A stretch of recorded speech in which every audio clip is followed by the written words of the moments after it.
Family. What's good? What's good? This is a special Roland live.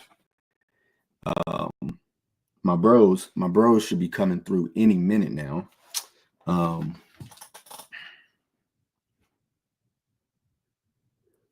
Yeah, they texted me right now. They coming through any minute. Let me hit them back real quick.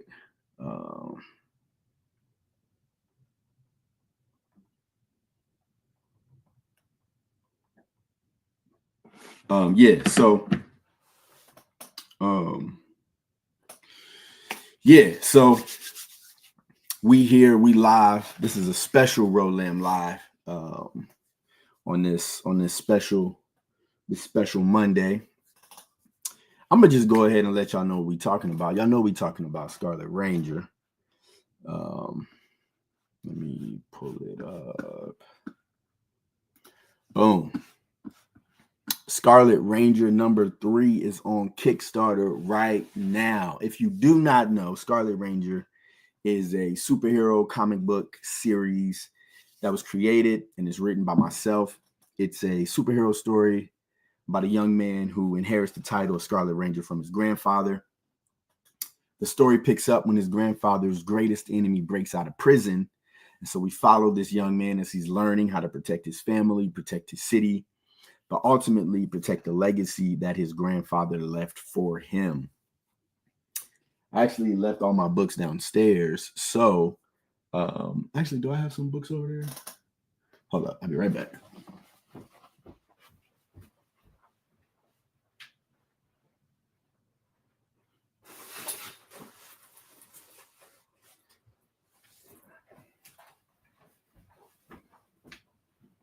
Okay. My bad. Yes. So we got issue 1. We did issue 1 in 2021, I believe. Then we got issue 2. And issue 3 is currently on Kickstarter. This is the page for issue 3 right here.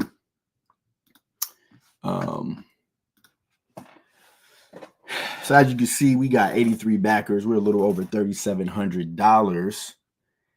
And man, I'm just super grateful. Like, you never really know what you're going to get when you come into a Kickstarter campaign. You know, you hope you've done all the marketing and all the, somebody asked me, like, what's one of the biggest tips that you would give somebody doing a Kickstarter? And my main thing is, like, the work that you do on a Kickstarter, the bulk of it is always going to be before you hit the launch button. So, 2 months, 3 months beforehand, you're marketing, you're telling people, you're hitting the email list, you're on social media. And so once you hit the launch button, you hope that you've done everything that you needed to do. You've told all the people know. And then once you hit the launch button,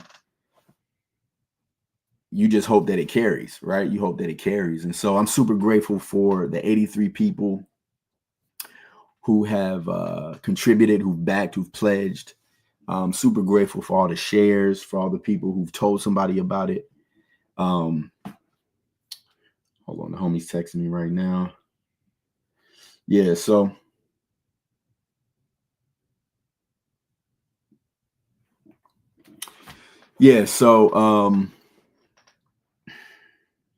sorry, just got a text message. Lost my train of thought. But yeah, once you hit that launch button, you just want the momentum to carry. You know what I mean? So yeah, now I'm just waiting on the bros to get here, to be honest with you. I'm just waiting on the bros to get here. Yeah, we could check out some of the art. Let me see, man. Make sure nobody's saying, yeah, they're not there. Okay. So this right here, this is page 17 of Scarlet Ranger #3. Pencils and inks by Ricardo Ketchy, colors by Marcos Martins.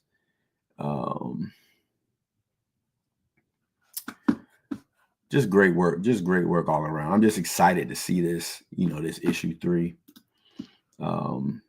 Here are the sample pages for issue 3, page 1. Then we got the splash page. I probably should have labeled these on the campaign so people know what they're looking at, but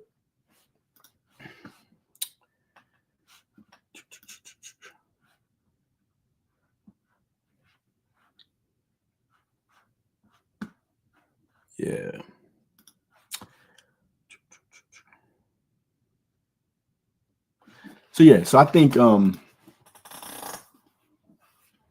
this campaign has been interesting for me because and I talked about this the other day on a podcast interview, but my first campaign was, I think we did like 240 something backers. We had like $6,700. And so coming out of that campaign, I felt like on cloud nine, like I do this, you know what I'm saying?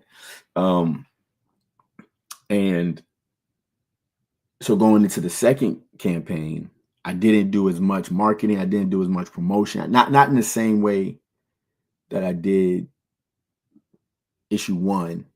And we still, surpassed our goal. We had, I think we did $3,400 somewhere in there. I think we had like 140 something backers. But because I didn't reach the high that I reached on issue one, I really walked away from that feeling like I failed. And I think that that really taught me a lesson about, comparison. Like I think we have this conversation about not comparing yourself and being, following your own pace. But I don't think we talk enough about not comparing ourselves to our own selves, right? Like it wasn't that I was comparing myself to other artists and other creators who were getting more backers and getting more money. I was comparing myself to what I did last time, as opposed to just looking at the actual success that I was having in the moment and being grateful for that. And moving forward with that, I'm still thinking about what I did last time. And because it wasn't exactly what I wanted it to be, it wasn't good enough, right? But, it wasn't what I wanted it to be, but it was what I needed, right? We got the book, we got issue 2 done, we got it in people's hands. And so I think coming into this campaign, I made a conscious effort to be, to not compare myself to what I did last time, not compare myself to the first time, not compare myself to the second time, not compare myself to the Kickstarter, but to really just be present with this campaign and be grateful. And also the other thing too that I did on issue 2, because of the way issue 2 was going, because it didn't go the same way that issue 1 went. Yeah, I was in the middle of the campaign. I was depressed. Like I wasn't really engaged in the campaign. I wasn't posting about it. I was like trying to almost like effectively distance myself from it. You know what I mean? And I think this campaign, I've just been like, look, let me make sure I'm staying engaged. And I appreciate my bros because I think they've helped me stay engaged, right? They've continued to share. They've continued to, like, even, this weekend, my guy Wally. Oh, here you go. Hold up. Boom. You. My brother. What's up, my brother? My brother. I was trying to hold it down while I was waiting for y'all. Yeah. I was trying to get here. Yeah, for sure. No, it's all love. And I was just saying on my issue 2, I was like not really engaged with, like, because it wasn't going the way I wanted it to go. I was like, yo, I don't even want to look at this campaign. So this campaign, I'm like, look, like I'm trying to stay more engaged. And I was saying, I appreciate you and the bros, because you was like, look, you want to go live on Monday? Like, what's up? And that accountability and that push to be like, hey, let's get back out there. Let's, and I've been posting, I've been doing stuff, you know what I'm saying? But it's good to have, people with you that's like, hey, we probably need to do this. It's like, yeah, you're right. You're right. We need to do that. You know what I'm saying? Right. Keep that motivation alive. Keep that, because I'm thinking most of us go through it, right? Like you're pushing and you're doing things, but then you're not necessarily where you want to be in your head. So it make you kind of pull back a little bit. Like, hey, what's this? You know what I'm saying? Right.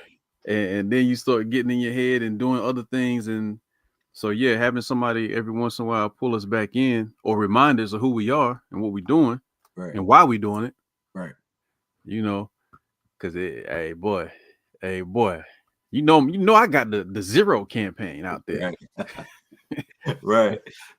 And that, that's what I was saying too. Like my first campaign, like I think we funded in 2 days. Like that joint was crazy. So on the second campaign, when that joint did, we on the third day and it wasn't funded. I'm like, I failed. I think it ended up funding like 4 days though. But I was still like, this campaign is trash. Yeah. Me and Danny went through that with one of the King Supremes. Well, because we thought we had done everything. We like, yo, we done did all these interviews. We done put this out here, promoted that, paid for ad. This joint gonna hit. It's gonna, and it did better. You know, looking back, it did better than our campaigns at the time were doing out the gate.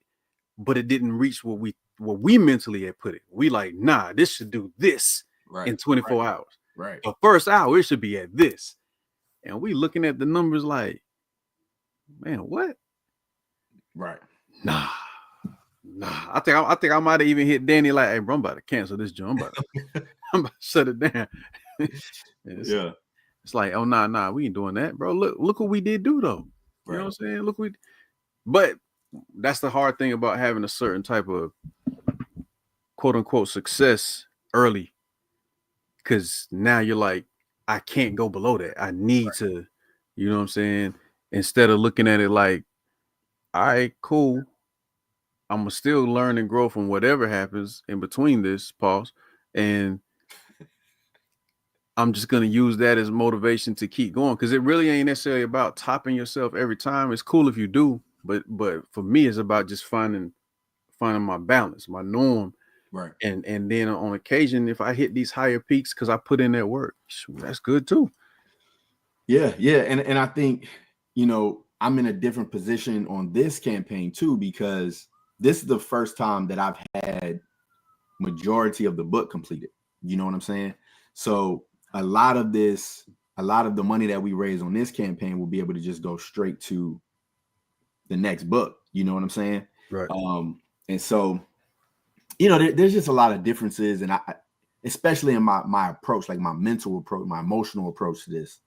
And like you said, like not necessarily comparing myself to what I did because what I was saying before you was on here was like, I think we talk a lot about not comparing ourselves to other people, but I don't think we talk a lot about like not comparing ourselves to our actual selves. You know what I'm saying? Like, it's like, oh, well, I did that. I should be doing that again, or I should be. It's like, nah, you got to take each one of these campaigns like it's the first one, and you got to see. Yep. You know, I can't control what's gonna happen with this campaign, but I did the interviews, I did the marketing, I did the posts, I hit the email list, and now we, you know what I'm saying, we're gonna see how the cookie crumble. You know what I mean? And then we take notes and we learn, see what else we can improve upon. You know, as we go, as we move to the next one, as we finish this one, like whatever it might be, and that's. Again, though, like you said, having a team, that's a part of what it's supposed to be. Having friends, team, whatever. Like, if I wake up and realize whether I ain't seen it because the algorithm ain't show it to me, or I ain't see it because it didn't get done, what did I do to help contribute to trying to push? So, hey, at the least, if I'm telling other people, hey, man, share. Right. All right. So where's my share? Right. Let me make sure I'm doing that. Trying to do it every day. Of course, we get caught up, but hey, this is what we doing, right?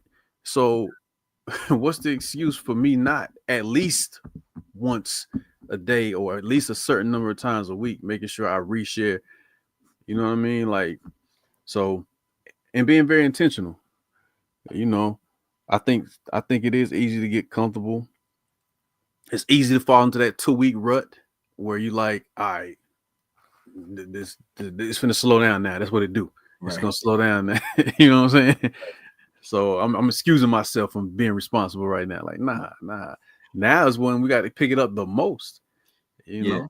Because I was telling somebody too, I'm like, honestly, like right now, well, when we hit like 70, probably like 75 backers, it was like, okay, I've pretty much reached everybody I know. Like everybody who I thought was gonna bag and everybody I like know, they pretty much backed. And so now the challenge is just, okay, now how do we get to the people that we don't know? You know what I'm saying?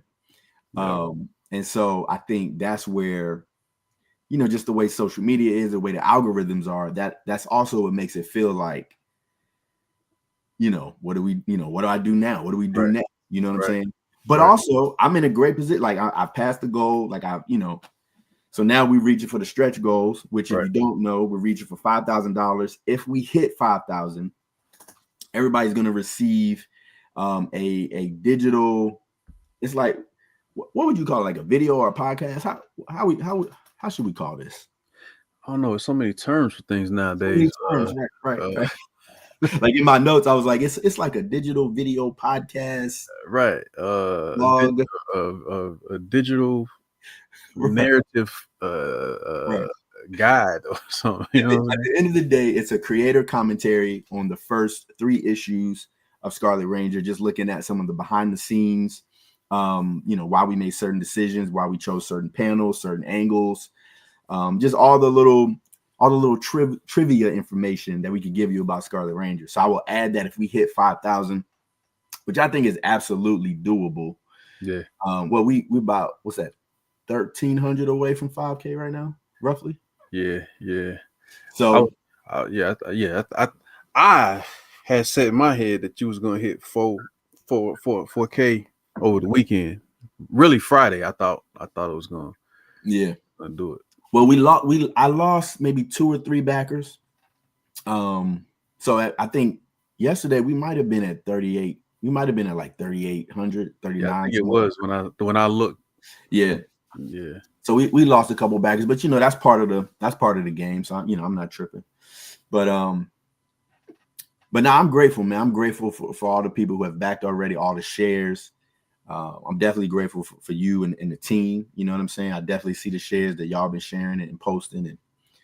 And Morgan is another one of the bros. He's supposed to be on the way too. But Morgan always be like, I hate these Kickstarters. Yeah. And in my mind, I don't really say nothing to him, but in my mind, I'm thinking like, I don't know. Like, I don't hate it because to me, it's just part of the process. You know what I mean? And without Kickstarter, I don't think we have. I mean, it's really opened the doors for a lot of indie projects to, not to say that they would have never been made, but it would have been a lot difficult to do some of the things that we've seen. You know what I'm saying? Yeah. Sure. So I love the process, man. Yeah, I think not speaking for more, but I think that part of the process is what certain aspects of it feels overwhelming. But I be trying to remind them like, yeah, but like you said, without this, where would it have been early on? Right. Hell, even today, like, because if you spend everything out your pocket and you ain't got no other means of trying to give yourself a little bumper, because for us, a lot of times we still ain't covering everything when we do hit these goals. Right. But it's a means of easing it into a little better place. Like you said, like if this does certain things, you can now make the next book happen a little bit easier without some of the weight and the strain. You know what I'm saying? That would be there just doing it all from the ground up. Right. But also, this is where we build and tap into the people who become that foundational support while we're figuring out how to get the next audience and the next person and reach the next, you know what I mean? Yeah. So, whenever I hear people getting frustrated, I understand both sides, because it's a job. People don't get it. Like it's really full-time work. Yeah. Pushing these campaigns. I seen I don't know if he did a 24-hour live on Instagram, but Sebastian definitely was on Instagram what seemed like the whole weekend. Yeah. You know what I'm saying? Yeah. And I'm sure he was streaming to multiple places at one time, but that ain't no joke, bro, to sit and say, hey, I'm about to dedicate X amount of time to, and I don't know for sure what it's going to do, but I'm about to do it. I'm about to just go, you know what I'm saying? Right. It's a process, but how else do we make these dreams realities? You know? And I think the other thing too is like, I don't think there's a way that we can create these things without feeling that overwhelmness, right? Like if we wasn't doing Kickstarter and we was trying to pitch this to publishers, that's overwhelming, right? Doing pre-orders is overwhelming. Doing pre-orders is overwhelming. You know what I'm saying? Then, so even after the Kickstarter though, and it's time to just sell the books, right? That's overwhelming, right? The cost to make the books, that's overwhelming. So it's like no matter what path you choose, you're gonna have to fight. You know what I'm saying? So then it's just about all right, which fight we choosing, which fight we picking. You know, all my life I had to fight. All my life. That's just it. That's just it. Yeah. Especially at the shows, because then even if you're a guest, you still have cost, you still have the time, you still have all these other things into it, and you're like, I don't know how this is gonna go. I just know I gotta step into this arena and put my best foot forward. Yeah. You know what I'm saying? Whether I sell 5, I remember I did a book for a cat, and he went out to a show and he was just telling me like the things they did to get into the show, and I'm like, ah, boy, that was crazy. Okay, how many books did y'all sell? He's like, we sold 10 books. Yeah. And I'm like, oh, God dang, you know what I'm saying? Like, unless you selling them books for $500 a piece. that's I don't heavy. know, dog. That's heavy. And I'm thinking he finna be, because the whole time he upbeat, and I'm like, so now it's with Crash, he gonna be like, yeah, man, we sold 5 books. But he was like, yo, we sold 10 books. Yo, the most I ever did at a show. I'm like, okay. What you saying? He's like, man, I'm happy. The fact that I got a project now that can sell 10, I know I can do 20. Yeah. And 20 can turn to 30. He was like, so hey, it's worth it. It's everything that we spent, everything we went through, everything that it's worth it, bro. Like I'm on it now. I'm not turning back. Yeah. I'm like, oh snap. Okay, say, man, just the number of people that just stopped to talk about it because of the cover. Right. Got me amped. Yeah. Like he said, I know a lot of it was my sales pitch. I got to work on my sales pitch, but the product is there. Right. I'm good. That was his first show? No, it was like his third show, but it was the first time he had a show that had the book in a comic format, and he had prints and set up a certain type of way. So he had never felt that aspect of it. But he said sales was always, a weak point for him. So it's something that he was improving on leading up to this show. And so he's like, now I feel like I got all the tools. As far as my product, I just got to get me in a better place, because the book was pulling people by itself. Right. You know what I'm saying? So, but it's that appreciation for the fact that once you get to a certain place, sometimes it's easy to forget where you were. Like, I remember the first time I was like, it would be cool if somebody just commissioned me to draw anything. Right. It'd be cool if somebody just buy a print. Yeah. You know what I'm saying? And then you get that and you're like, it'd be cool if I could sell 10 prints in a day. Right. It'd be cool if I get 5 commissions in a weekend. And then you get that, and you know what I'm saying? So you keep going to these next things, but you forget where you were when you just was trying to get that one thing. You know what I'm saying? So yeah. So I just read this book called I think I told y'all about it. 10x is easier than 2x. Yeah. And in the book, he has a principle called the gap versus the gain. And what he says is, when people are living in the gap, what you do is you compare yourself to where you compare your progress to where you're trying to go, right? Right. So you say, I need to raise $10,000, right? Right. And then you raise 3,000, and you look up and you say, I failed because I didn't hit the 10,000. Right. People who live in the game don't compare themselves to the end point; they compare themselves to the starting point. So they know their goal is 10,000. They set out to raise money. They raise 5,000. Right. And they look and they say, I had $0 yesterday. And I got 5,000. Yeah, I got 5, right? Yeah. And when I read that, I'm like, yo, that's a really powerful like mindset shift, because what he was saying was like, when you do that, it empowers you to keep going for the 10, because you've now filled yourself with like positive energy and like momentum, and it's like, oh, let's keep going. Right. So I thought about that with your man who said that, because it's like you said, you only sold 10. He like, yeah, but that's the most I ever sold. I know I can sell 20 now. I'm like, yo, you right. You right. You know what I'm saying? So that's dope. That's dope. Yeah, man. I mean, we went through it with the hardcover. We didn't hit that ceiling that we wanted to hit. And, we debated on what to do. But I think if we had just all looked at it from that standpoint of what you're saying, we was at 0 though. Like when we walked into this door, we had nothing financially. Right. We had everything spiritually, mentally, whatever, but we had 0 financially. Right.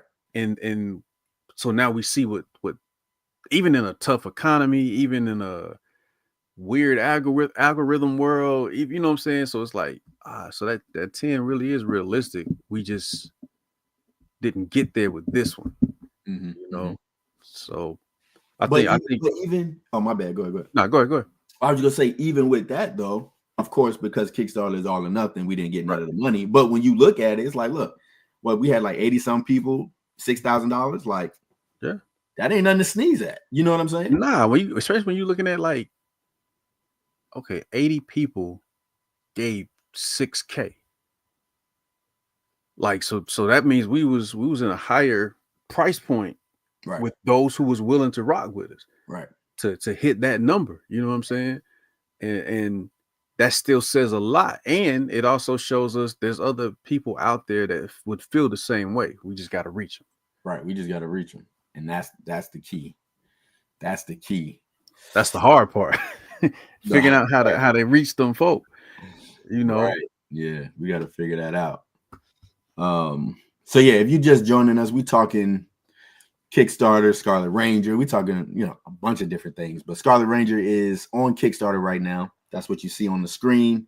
It is a superhero comic book series about a young man who inherits the title of Scarlet Ranger from his grandfather. The story picks up in issue 1 when his grandfather's greatest enemy breaks out of prison. And so we follow this young man as he's learning how to protect his family, protect his city, but ultimately protect the legacy that his grandfather left for him. So this is issue 3 of that series.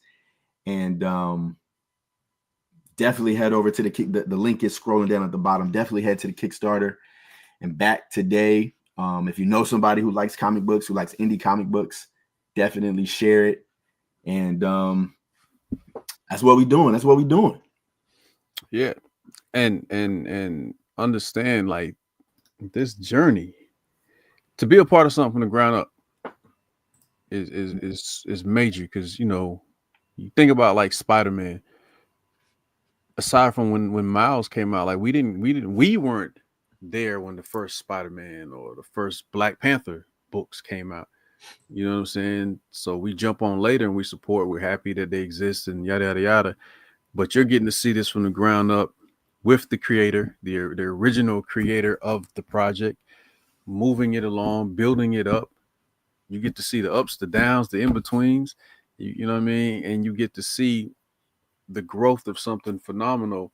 So you can look back when issue 50 come out and say, yo, I was there when issue 1, 2, and 3 was still fresh and still new and just releasing on the market. I was there when Ro found that team that gelled so well and things started elevating. I was there when that next level hit, that next peak started popping. So I think there's something cool in that aspect too, of just being able to be there with something from the ground up, be a part of that history, that legacy, legacy that Dion is keeping alive and well.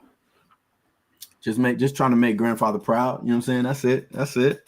Trying to make Morgan proud too, but Morgan, what's good, bro? What's good, man? I didn't want to interrupt while y'all was talking. It was something weird going on with my Wi-Fi. It wouldn't let me hook up to the Wi-Fi. I had to plug directly in, but I'll figure that out after this. Cool, that just means you lightning fast and you got no interruptions plugged in. Hey, right. Yeah, that's the goal. For sure. What was I gonna say? I was gonna say something. Oh, that's what I was gonna say. When we talk about starting from the ground up, I think something that I didn't think about until really this campaign is this really is a kickstart, right? So it's like Kickstarter is where we're like, we building, like you said, like from the ground, like this the foundation. This is how we getting the book done. But once it's done and once the book is in our hands, now there's a whole other like process, and there's a whole other, if we get 100 people to back this campaign, that's like the smallest percentage of the people that we can continue to reach, we can continue to talk to, right? So we go to cons, we go to stores, we go to all these different places, and this is just giving us the opportunity to take our product, to get the product completed, and then give it to the rest of the world. You know what I'm saying? And I think sometimes we can get caught in the trap of thinking Kickstarter is the end all be all, right? Right. It's not necessarily an end all be all. It's a means to an end. I'm grateful for it. It is a great starting point, but there's so much more to this journey and this process that comes after this. So that's something I've been thinking about real heavy over the last week or so. Yeah, I think that's key for most people to try to remember. Like, this is just supposed to literally give you a kickstart. And even that kickstart is one in many, because you already put other things in motion to get the book going. This is just helping you to gain the finances to offset some of what you spent or print the books. Or I remember the first time I really learned about Kickstarter, this guy had a book called it was about I think it was called Dust Bunny or something like that. And so he set up at the table. Yeah, I think it was called Dust Bunny. It's a interesting story, because it's like on a piece of dust there's a whole world, and it's showing like what that microscopic world is. And I think there's the bunny in this particular world is a detective or something. But he's got his banners, table set up, and all these trades. And I'm looking at it, I'm like, man, like how'd you get to this point? And he's like, oh man, I had did X amount of issues and that was cool. But then I did a Kickstarter for the trade.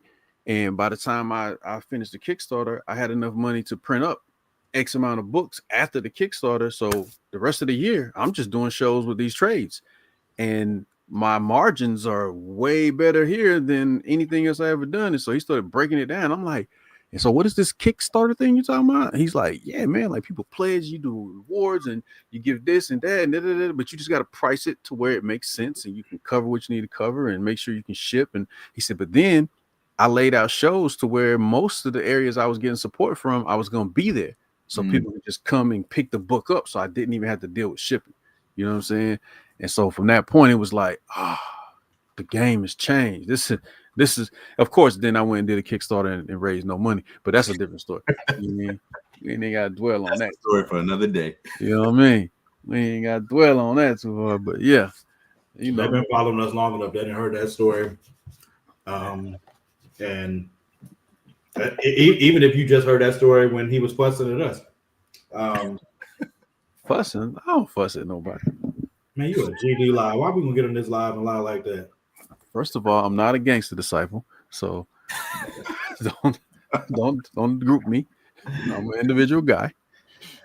Well, it's good that you made that delineation. We wouldn't want anybody to mistake that. We don't want those mistakes. Not in today's world. But I mean, I know for me with Kickstarters, and we talked about this privately, and I've talked about it openly too. I mean, we just expressed that you hate them. Yeah. Oh, okay. Good. That's good. When he said we talked about it privately, I'm like, oh damn, was I not supposed to tell people that? Yeah, no. Well, I mean, look, one thing I'm always do is keep it a band. So I don't hate Kickstarters. I hate the thing. I hate the anxiety that is created by Kickstarters. Thank you for that clarification. Appreciate that. I think still think you hate them, but go ahead. Yeah. No, well, I mean, that's like, I don't hate hospitals, right? But because of the things that I've been through with my son, you know what I'm saying? Yeah, going to the hospital can make me uneasy at times, you know what I'm saying? Especially if I drive past Duke Hospital. If I'm going past, I'm supposed to start therapy here soon, but I know there was a time period in my life where if I was going to, I don't care where I was, if I was out anywhere and I heard an ambulance, if I heard ambulance sirens, I got anxious because I was thinking they were on the way to get my son. So Kickstarters have the ability to create trauma. You know what I'm saying? If we keep it in a band, you know what I mean? Like I think people, because so many people in our community are doing them,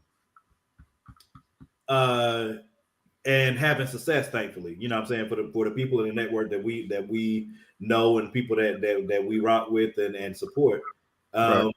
I don't know that I think sometimes you can make it look easy, and it's not at all. There's nothing easy about a Kickstarter on any level at all, whether it's fulfillment, whether it's on the marketing side, whether it's on creating the page, whether it's on coming up with the content that even brings you to a Kickstarter. None of it's easy. Right. But now that people know about Kickstarter, like that's a more known name, because like I remember when me and Danny did an Indiegogo project, and Wally was working with us on that. What are we calling that joint? Man, what do we call that? It was a one shot joint, and while it was doing the art for us, Oh, you talking about that joint that didn't succeed? yeah. Well, it succeeded on Indiegogo. You know what I'm saying? Because you can set your terms on Indiegogo where whatever you raise, you take. The stress in Kickstarter is if you don't make the goal, it's all or nothing. Like, and that's stressful. You know what I mean? Especially if you're young in the game and you might have made some purchases or done some things that now you don't have the money to pay for or whatever. But the parts that specifically irritate me are the marketing aspect is by far the hardest. That's the hardest thing to do in anything. Right. And that's one thing that like I'm super proud of Ro. You know what I'm saying? Like when we first started talking about, you know, because Ro been a writer for forever. I mean, he was writing when we met. But he hadn't done it in the comic space yet. And then I remember you showed me On a Scar, and I love that. And I'm still pissed that there's not another iteration of that. And so, you know, because Ro just will write something or create it and put it out there and be like, yeah, that's gonna be the only one of that. And then you be like, why? But why? Why would that be the only one? What's the point of that? And he don't care. He doesn't care how many times you say. He doesn't care how many times you want it. I guess if I had a really big check and could option him, you know what I mean, then maybe he would care then. If you have that. Yeah, see. Yeah, I figured that would change the answer. But I'm super proud of my bro, because you know what I'm saying, we talked and he, you know what I'm saying, and he's intensive in when you give him information, he don't sit on it. You know what I'm saying? He's gonna take that information from you. He makes it personal. He goes and gets different information to add on to that, and then he puts it in action. And Scarlet Ranger, I've said this before. I'm not saying it just because I want to make that clear. I'm not saying it just because that's my bro, and just because we're business partners. I'm saying it because I mean it. Scarlet Ranger is one of the best first issues. I don't know what you would be looking for in the first issue that Scarlet Ranger doesn't have. I really don't. I'm serious. It does everything it's supposed to. It sets you up in the world. It introduces you to the character. It introduces you to some of the background lore. It introduces you to some of the foreshadowing things that are you're looking ahead to in the story. It introduces you to an interesting story dynamic in that story itself, and then also what's going to go on beyond it. It accomplished everything to me that you want to accomplish in the first issue. Scarlet Ranger 2, just more of the same. And that's one of the exciting things to me with creation is that you get better as you do it. And then the third one, man, we brothers, so I can't steal art teams. But at the same time, I'm interested in stealing his art team. I would not mind it actually, but I can't do it. But the art team on this joint it's not just the pencils and inks. The colors are insane, bro. Like insane. And when you match that up with how well my boy has been writing already, I mean, it's not fair. You know what I'm saying? It's not fair to everybody else out here right now. You know what I mean? So I say all that to say, if you haven't already supported this, give me a second. Hope it ain't them people. Mute yourself, bro. He definitely didn't hit that mute button.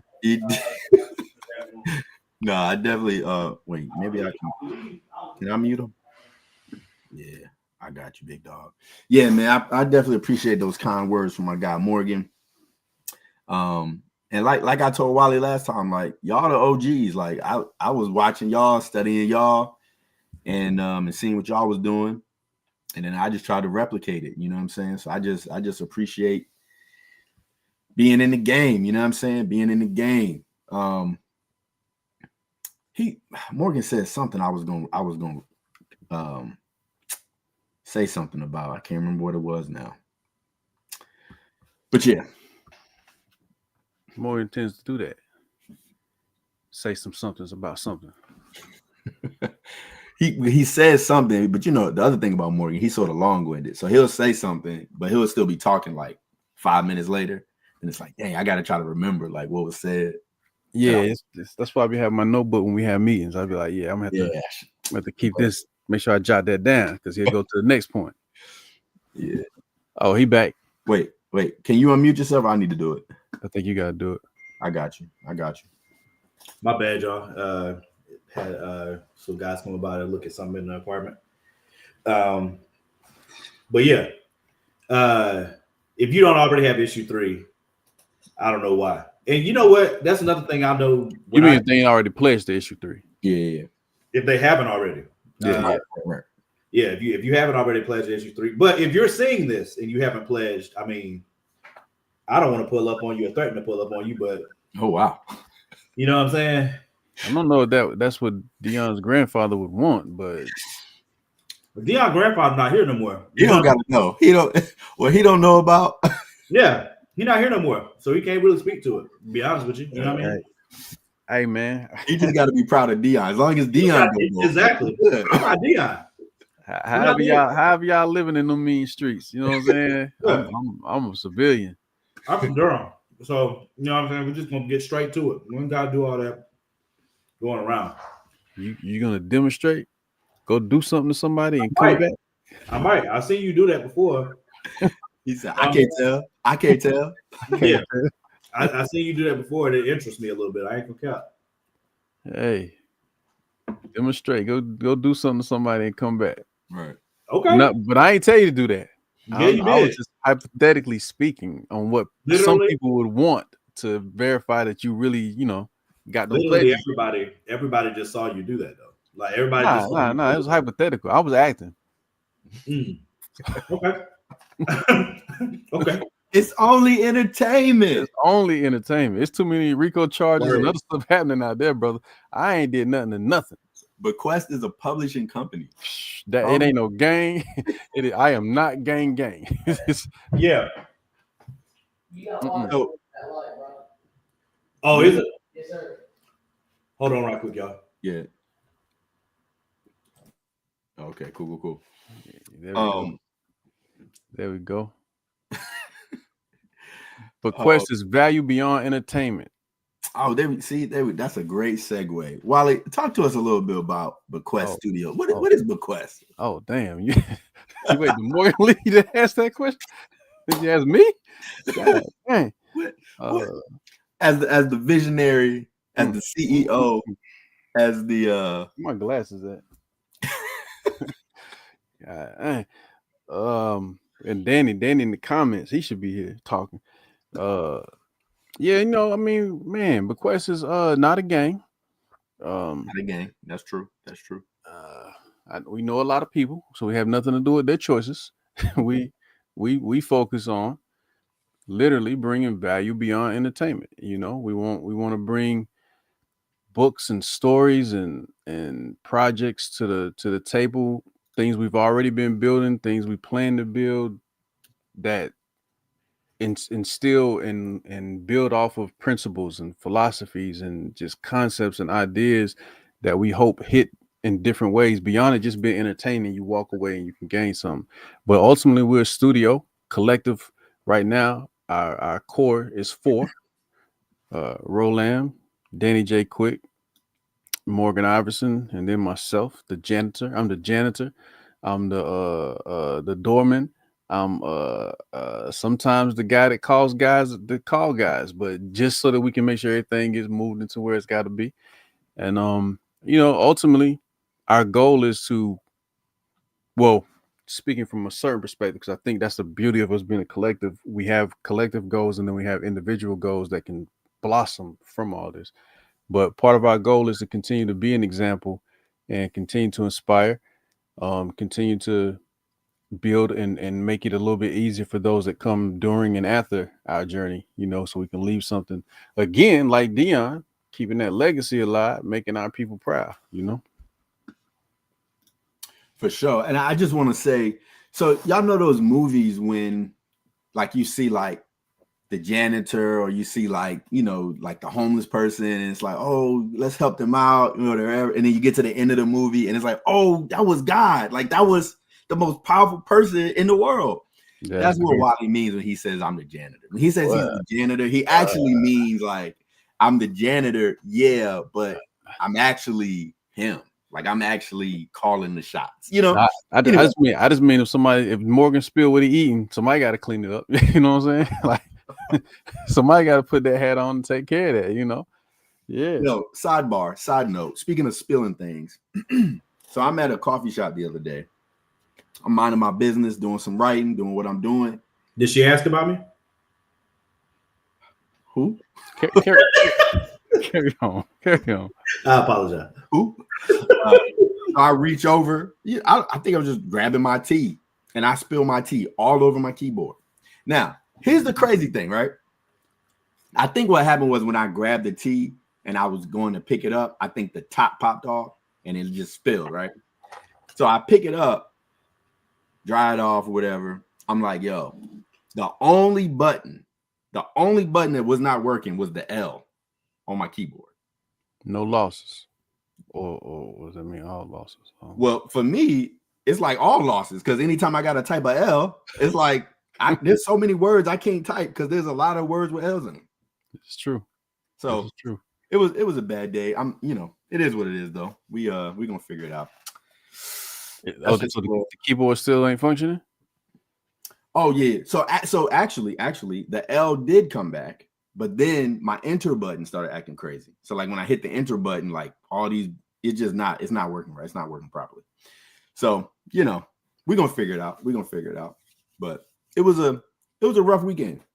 It was a rough weekend for you, boy. I mean, Morgan, is there any capatuators that you could point road to that might fix the situation? For a keyboard, no, that's not actually my expertise at all. Well, but now we gotta fire you, bro. Hey man, listen, no longer. Keyboards are not actuators. You know what? I'm gonna take this opportunity. Oh, great. So explain what an actuator is, because I'm tired of you guys trying to get at me about. Oh no, we ain't gotta do it right now. We got a campaign going. Yeah, we do. Go ahead. We're fine. Because there's no actuators or capatuators being sold on the campaign. So if there was something called we could put a compactuator tier on this campaign. I'm gonna come right back. I got someone calling about a compactuator. Tell them what an actuator is while I talk about this compactuator. Yeah, no problem. I'll be right back. I'll get it, man. Don't worry about it. Yeah, I got you. Appreciate it. Yes, sir.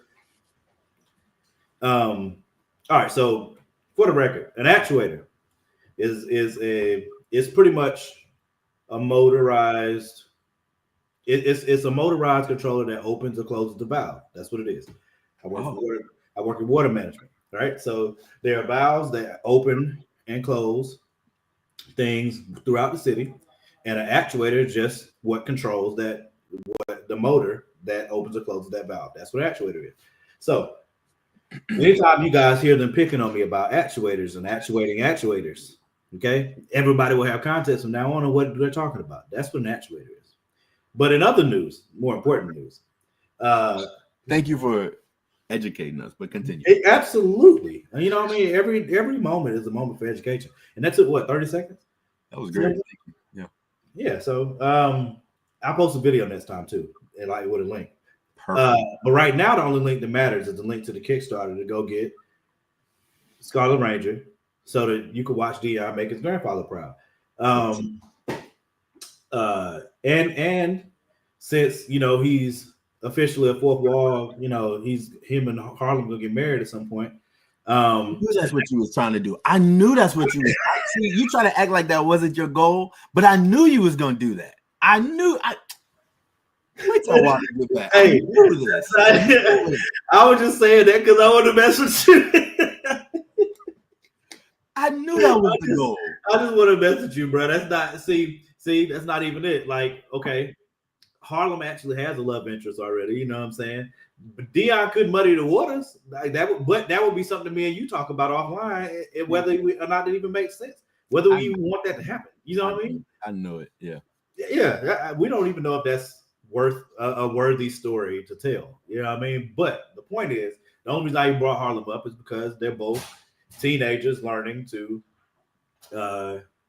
use their powers, their legacy, and other things that people pass down to them to become better citizens, I guess you could say, in a small manner.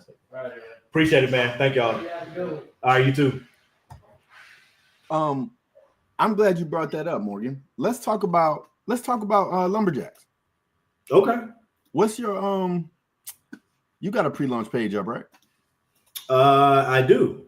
I think Danny said the stuff cleared on there. So I think it's up there. Let me see this for the is volume 1. This is for, yeah, I guess we can call it volume 1, but yeah, it's gonna be Lumberjacks 1 through 4 with the preview to number 5. And I'm just working on some finishing touches to make sure that I feel like I presented you guys with the best possible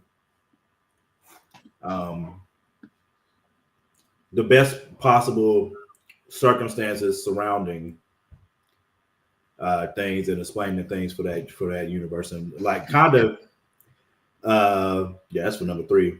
Yeah. I gotta look and see if it's up there. I don't know if it is or not. What'd you type in? Oh, it might not be up. I just put Lumberjacks volume 1. No, let me see. I'm gonna see if it's how I walk away and come back and y'all done moved on to the next campaign. Hey, I don't know. I found it. Oh yeah, there you go. Yeah. So Morgan, give us the pitch, man. What's the now? Hold up. Okay, let's do the. Let's not do the bullet holes in the chest. Yeah, let's not do the R-rated. Yeah, no, there's no bullet holes in the chest. Yeah, give us the PG.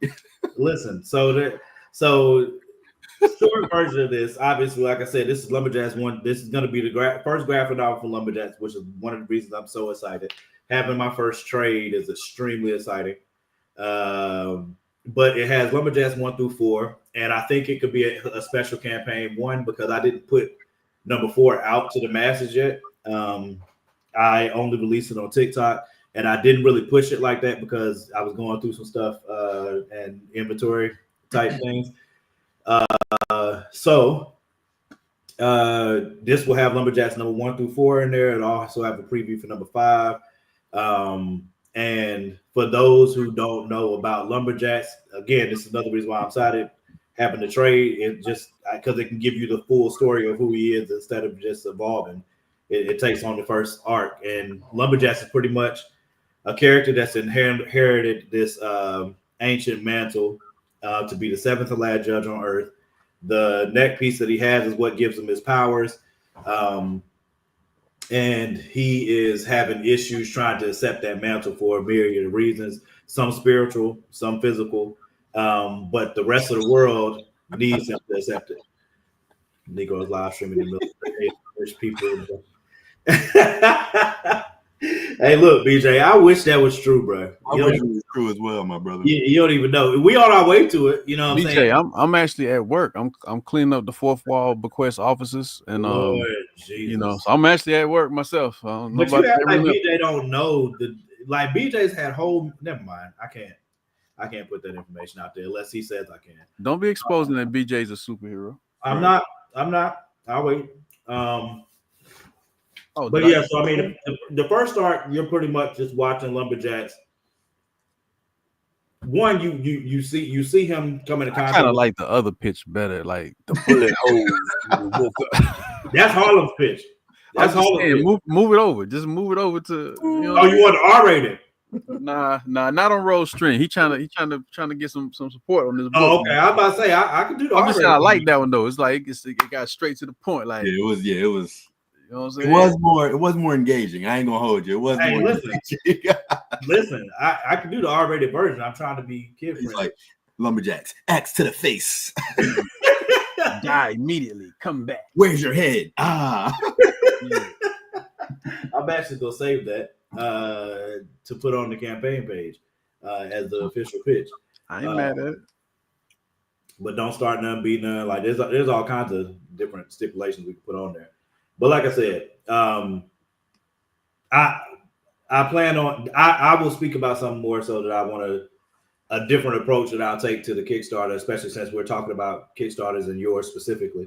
I think one of the things that always interests me with Kickstarters is the approach that people take in marketing their Kickstarter and in marketing their product. I have tended to sit back on sharing the personal things that have inspired me to create the things that I do. And in this campaign, I'm specifically choosing not to.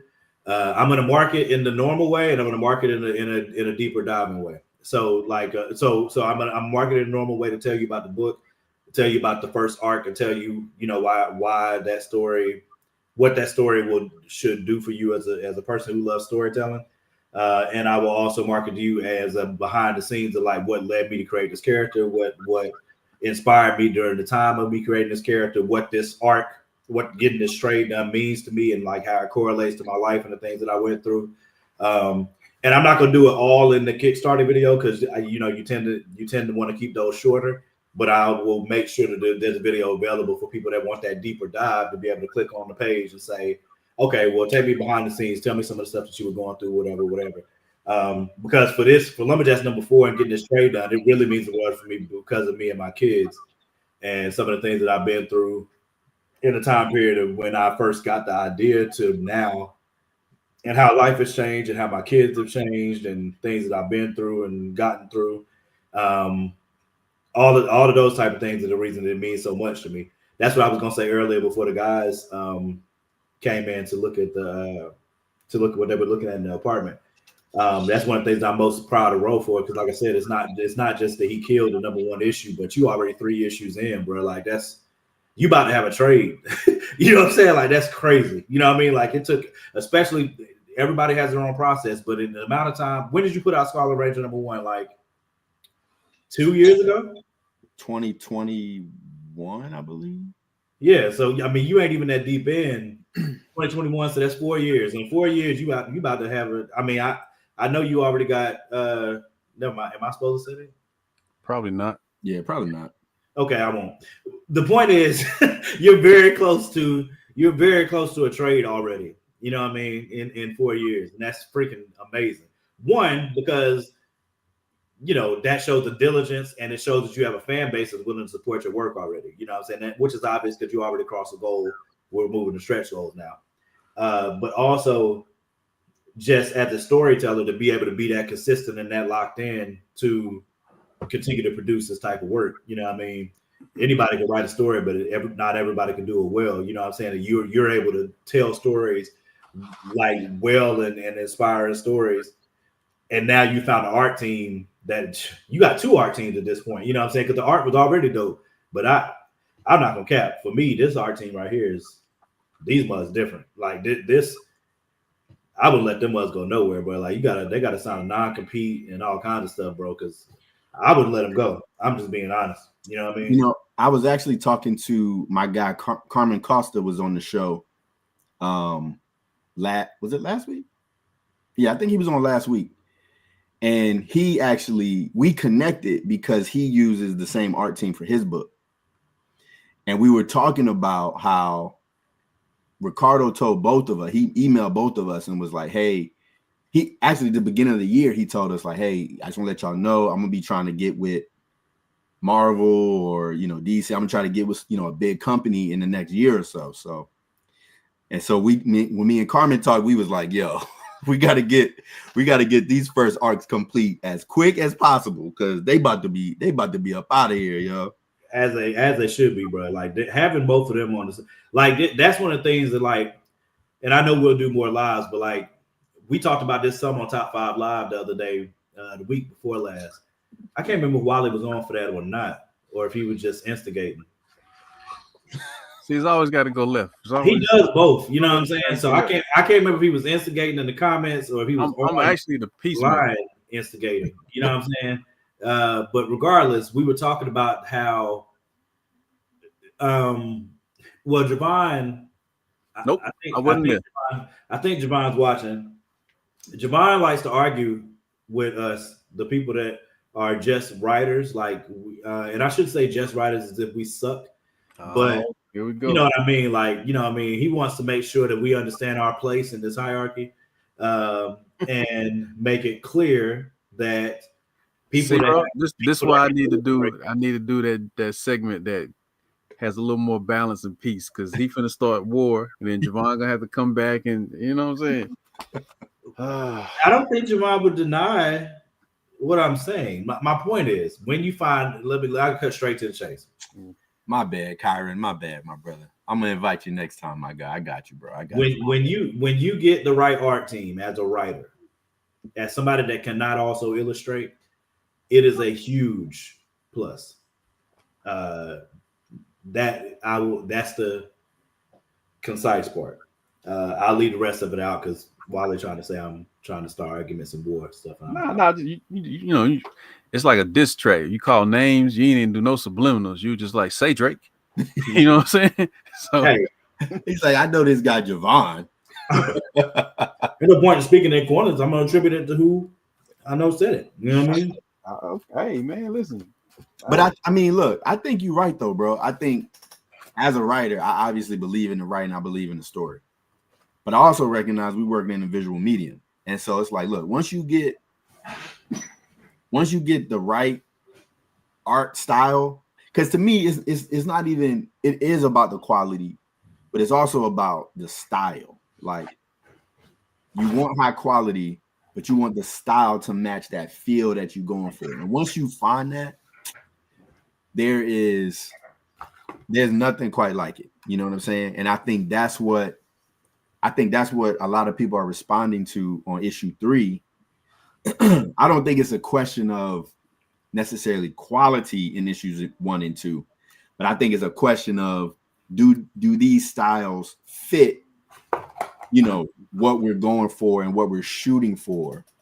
Because I'm very proud of issue 1. I'm very proud of issue 2. I think the artists who contributed to those stories did an incredible job, and I'm very proud of it.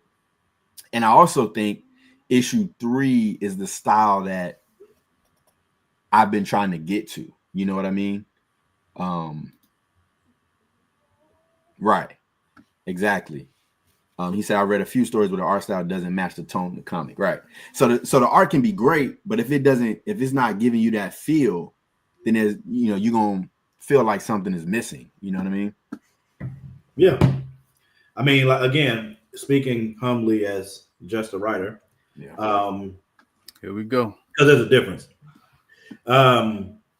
Yeah, finding the right art team is a huge deal. You know what I mean? Especially when you can find dope artists that also can keep time schedules. Like my bro, Wally Manere. Wait for the insult to come behind it, but I'm gonna take that.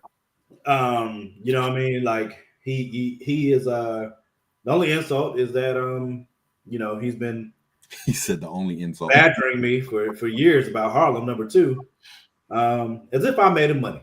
And no, you're right. Why have a successful book that came out the gate doing numbers and just not do it no more? Listen, it's not that I don't want to do another book. It's just I don't have the funds to make sure that I can pay you for the time that you are putting into this dope artwork. Nah, I respect it. See, this is about to turn into a meeting. We're gonna have to have this conversation tonight at 6. Because hey, listen, I'm just saying that's what had happened. Somebody said this is Black legacy in action. Just take that and be appreciative, my brother. I am. For sure. Thank you, Eugene. I appreciate you, Eugene. I appreciate that. That's what it is. Speaking of Wally and his art, Wally has blessed this campaign with not 1, but 2 covers. Right, 2 of them. So we got cover B, which I think came out phenomenal. And then we got, So it was an honor to be able to do that one for sure. For sure. And then we got cover D, which is the Ace Blaze Scarlet Ranger. What we calling this? Collaboration. Crossover. Yeah. I think this came out super cool. I can't wait to get this on a. We got this hoodie on the campaign. Yeah, Ace Blaze looks like he definitely sells drugs. Whoa! Wow! All right, this guy crazy. He looks like he literally. He's a drug seller. No. My goodness. All he's selling is hope. Doesn't he sell hope? Hope and diligence. Vigilance. Vigilance. That's it. Selling vigilance. Frank Lucas on Blue Magic. Guys, dang, just because he's chilling. That's a brand name.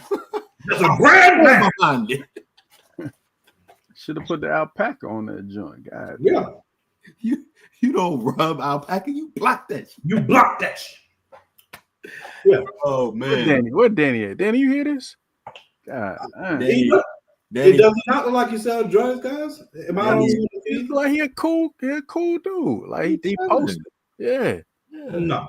Come on, Morgan. You ain't never did the post up or put your foot on the wall and lean back with your. You're like, come on, bro. Like that ain't drug dealer mode. Morgan's like, yeah, I used to sell drugs. But yeah, there you go. like, I sold drugs to the community. No, he didn't. It's too many Ricos out there. No, it's all a joke. It's all back up. Bequest is not a game. No pharmacy over here. We're not gang. That's it. It's just entertainment. That's it. If y'all tap Morgan phone, I don't got nothing to do with nothing he said. Wow. I'm just saying. I ain't gonna tell on you, but I ain't going down with you either. Not at this point in life. He said, I don't know what he did. I know I didn't do it. I just know I ain't do it. Oh man. Well, I think this has been great. Any last words from the family? Y'all got anything else y'all wanna say? Y'all wanna tell the people, let the people know before we get out of here? Not last words, just departing words to say support this campaign. Support this campaign. It makes a difference. It makes a huge difference, man.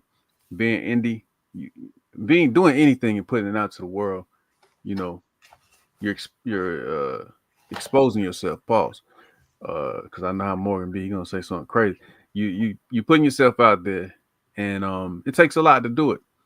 And I'm not saying support it just for the sake of supporting it. Like, hopefully, look into it, see how it connects. And if it's not your thing, your support can simply be to tell somebody else, and then they tell somebody else, because that word of mouth goes a long, long way. But if you do dig, jump in, pledge. A lot of dope tiers. I am very thankful for the people who have bought. Supporting the campaign, period, is important. But anytime I do covers, I am very grateful for people who buy those covers, because it means that whatever I contributed is adding some kind of value. And that's super important, because you don't want to be doing something and then it take away. You know what I'm saying? So thank you to all those who grabbed those. But anybody that's supporting, period, like tap in. You know what I'm saying? Rose a solid dude, great writer, very supportive of his team. Even the ones who be name dropping and dissing and getting us in the middle of beefs, in their new apartments. He still supports all that, you know what I'm saying, as best as he can. And just thank you. I could be anywhere else in the world, but y'all chose to be here. For sure. Appreciate y'all. Again, as Wallace said, not final words. But I would say one of the reasons that you support this campaign, like Wallace just said, is not because of how hard it is. We like that. What we were talking about don't have anything to do with a sob story. That ain't what we're keeping it a band for. I'm keeping it a band because there's a lot of people that watch our podcast, watch us because they met other people that we know in the network. And we've heard people tell us many a time that they're inspired, and then they have questions. And they ask us, how can they get started? How can they write whatever. So I just always want to keep things in the forefront to encourage people, but also give you the real of stuff so that you know what it is ahead of time. And that you have us as an outlet for that. The reason that you should support this campaign is because the book is really good. Not just artwork, not just because the artwork is insane level, not just because the lighting is ridiculous, not because there happens to be an extremely thick chick towards the back of the book. See, I knew it. You just couldn't land without some turbulence. You gotta have that turbulence. Not just because my bro Ro is one of the most talented writers that I know. And the biggest reason is because if you support now before he gets optioned, then you don't look like a bandwagon jumper. You know what I mean? Like, because once he gets a deal, then you look like you just jumping a bandwagon, and that's lame. We'll still accept you. We'll still accept you. Bandwagon is open. Yeah, we'll still accept you jumping on the bandwagon, but I just want to make it clear that it's also lame. But we won't make you carry the letter around or anything like that. But you should support this Kickstarter because it is dope. Because its character is dope. Because it's actually, in my opinion, what would you say the age range is? Your target age range is, bro? You know, that's a funny question because Wally, you was with me when we was at where was we? Was that North Carolina Comic Con? I forget which one it was, but it might have been NC Comic Con. But this guy comes by and he's looking at the book and he's like, "Oh, he's like, what age range is this?" So I was like, "It's probably 10 and up, maybe 8 and up." And he was like, "I think this is all ages actually." And I'm like, "Yeah, well, I think." He's like, "No, it's all ages." I'm like, "Okay, cool, it's all ages." Oh wow. But no, I think originally when I wrote it, I wasn't even thinking about what the age range was.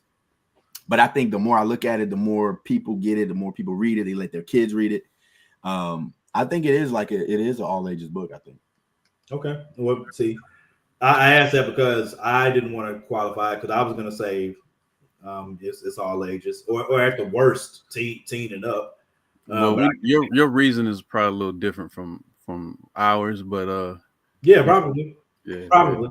Yeah. But the point is that it is a dope book, and before he gets optioned, you could already be on the bandwagon. Like you could have helped start the bandwagon instead of jumping on it. You know what I'm saying? So, not to mention just enjoying the story as it is. Even if you don't like comics, it's good enough that if you don't like comics, you'll still get into it because the story is that well told. That's just now, I'm not. Make me a liar. You know what I'm saying? Buy it, read it, and tell me I'm lying. That's all. Yeah, I have that. The key phrase in that sentence is buy it. Yeah, buy it. So my departing words, as my brother said, not last word, not final words. Forgive me. My departing words is I appreciate y'all. I appreciate everybody coming through, watching. I appreciate my bros coming through. Definitely check out the campaign. Check out the page. Back it. And as Wally, I love when Wally always says this, like, also share it, like let other people know. Because it like, and Morgan mentioned this earlier, is like the hardest part of all this is really just the marketing. It's getting it in front of people. And, I think I said this too earlier. Once we got to, like, I'm at a place now where we've pretty much reached all the people that I know. So now anybody else who's going to back this thing is probably going to be people that I don't know. You know what I'm saying? And so I need people who believe in this, who enjoying this, to also tell somebody about it. Tell your people about it. Tell your mama, tell your daddy, tell your brother, tell your sister, tell your cousin, tell your nephew, tell everybody. So I just appreciate y'all. I appreciate, the opportunity to chop it up with y'all and go back to campaign today. I will see y'all soon. I love y'all. Go back before we get mad.